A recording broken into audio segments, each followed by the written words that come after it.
Mashinangizga gaz qo'ygandan keyin portlamasligi uchun nimalarga ahamiyat berish kerak? Shular haqida sizlarga to'liq ma'lumot berib o'tamiz. Masalan, hozirgi mana bu Nexus 3 mashinasiga 90 talik metan qo'yib beramiz. Ya'ni propan yechdik, joyiga metan qo'yib berdik. Xo'p, asosiy sabablaridan biri mana shu tagiga qo'yadigan rezinkalar bor. Hali buni ham qo'yib bo'lganimiz, mana joylashtirish ish jarayoniga ketadi. O'sha rezinkani har 2 yilda yangilab turishlik shart. Va metan qo'ydirganingizdan keyin 1 oy, 1,5 oydan keyin mana uni 2 reza tortib qo'yish kerak yangilik vaqtida.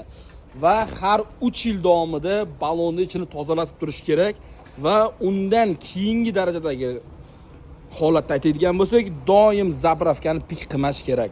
Issiqda, salqinda bo'lsa bemalol zapravka qilaverasizlar. Bizga obuna bo'lishni unutmang. Bunga o'xshash eksklyuziv video obzor va ma'lumotlar to'liq sizlarga berib o'tishga harakat qilamiz. Bu videoni qayerda arzonga propan yoki metan qo'ysam bo'ladi, sifatlisi faqat deb izlab yurgan tanishlaringga yuborib qo'yinglar.